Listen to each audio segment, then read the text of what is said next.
Miércoles de la 16ª semana del tiempo ordinario. Lectura del Santo Evangelio según San Mateo. Aquel día salió Jesús de casa y se sentó junto al lago. Y acudió a él tanta gente que tuvo que subirse a una barca. Se sentó y la gente se quedó de pie en la orilla. Les habló mucho rato en parábolas. Salió el sembrador a sembrar. Al sembrar una parte cayó al borde del camino. Vinieron los pájaros y se lo comieron. Otra parte cayó en terreno pedregoso, donde apenas tenía tierra. Y como la tierra no era profunda, brotó enseguida. Pero en cuanto salió el sol, se abrasó y por falta de raíz se secó. Otra cayó entre abrojos que crecieron y la ahogaron. Otra cayó en tierra buena y dio fruto. Una 100, otra 60, otra 30. El que tenga oídos, que oiga. Palabra del Señor. La parábola o semejanza o comparación, que este es el significado de parábola, parábola significa comparación, aquí queda en suspenso. No hay explicación. La explicación debería estar en el Evangelio de mañana, que es el que sigue a este de hoy. Pero mañana es la fiesta de Santa María Magdalena, que tiene sus propias lecturas. Por tanto, bueno es que no quede esto en suspenso y hoy comentemos la explicación que el Señor les da. Sin embargo, antes de recordar el significado de esta parábola, permítaseme un comentario acerca breve, de este modo, muy propio de la enseñanza rabínica y especialmente de la de Jesús, porque la explicación iban a las realidades más recónditas y trascendentes y no a tesis humanas que se las expone por medio de un cierto método. Es decir, para Jesús no era simplemente el método que empleaban los rabinos, sino ir a realidades profundas. A la parábola se la podría a su vez comparar, digamos, sí, por analogía, ¿no?, a un sacramento que se sirve de un signo, de algo inmediatamente perceptible, pero que al mismo tiempo oculta una realidad muy superior y ordinariamente inalcanzable. La realidad, que es la gracia que porta el sacramento, es conocida por la fe. El sentido de la parábola, por otro lado, lo descubre quien es de corazón recto y sencillo, quien no es complicado, quien es humilde. Bien, San Mateo ofrece 7 parábolas en su Evangelio. Y esta es sobre la palabra. Y también figuran los otros 2 sinópticos, Marcos y Lucas. Es la principal parábola. ¿Por qué digo que es la principal? Porque lo dice el Señor. No lo dice aquí, sino que lo dice en el Evangelio de San Marcos. Si no comprendéis esta parábola, ¿cómo entenderéis todas las parábolas? Con lo cual está diciendo que esta es una parábola fundamental. A los discípulos les revela el significado. El sembrador es quien siembra la palabra. Si uno escucha la palabra del reino sin entenderla, viene el maligno y roba lo sembrado en su corazón.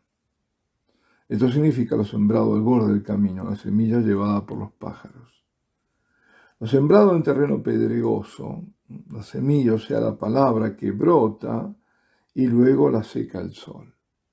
Significa el que escucha la palabra y la acepta enseguida con alegría, pero es inconstante. La palabra no puede arraigar. En cuanto viene una dificultad o la persecución por la palabra, enseguida sucumbe. Fijémonos la imagen de la semilla en el pedregal, porque esa brota más rápidamente que la tierra buena. El Señor nos enseña que la falta de profundidad es causa de un fracaso posterior. Primero, gran entusiasmo, mucha espuma, o como el fuego de paja, que después no se mantiene. San Pablo en su segunda carta a Timoteo le indica justamente que para un cargo importante, se refería al obispo, que no sea alguien recién convertido a la fe, porque neoconverso, ¿no? Porque puede subírsele a la cabeza, vanagloriarse, ensoberbecerse y al final condenarse.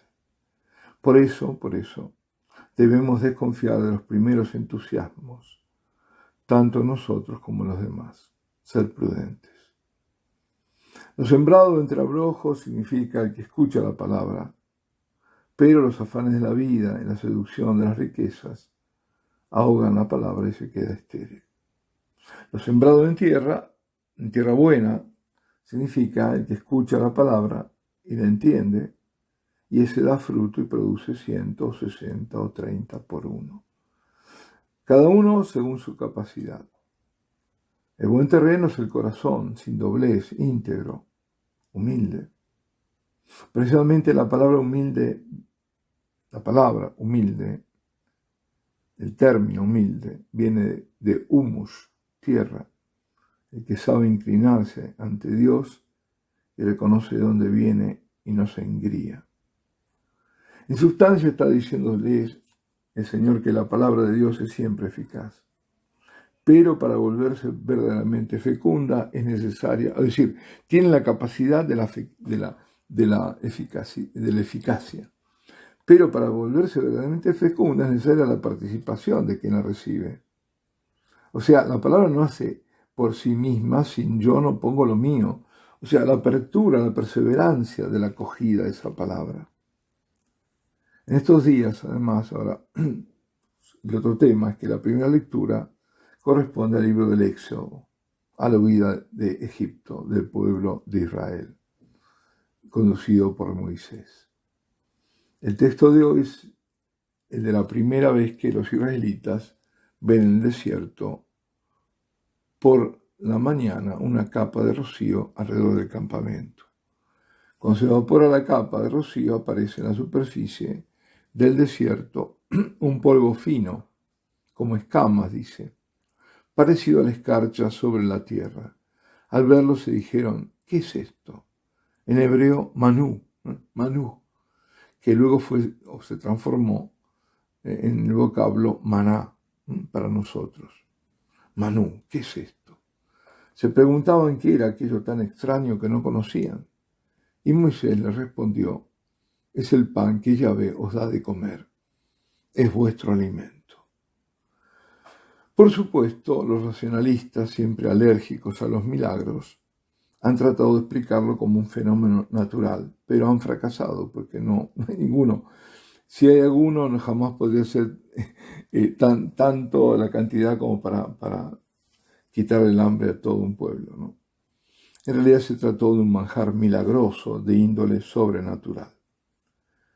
Ahora, la pregunta, ¿volverá Dios a alimentar a su pueblo en medio del desierto al que se lo empuja? ¿Estará siempre, durante todo el éxodo, alimentado del pan que desciende del cielo? ¿Faltará la Eucaristía? En el fondo es eso lo que quiero decir, ¿no? La respuesta es no.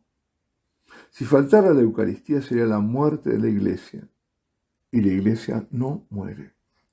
Las puertas del infierno no prevalecerán sobre ella. Pasará la Iglesia a la pasión. Parecerá muerta, pero no morirá. No faltará la Eucaristía. ¿A quiénes? A la Iglesia. Por pequeña que sea ese resto. Y le fueron dadas a la mujer las dos alas de la gran águila para que volara al desierto, a su lugar, donde es alimentado un tiempo y 2 tiempos y medio tiempo, lejos de la presencia de la serpiente. Clarísimo, ¿eh?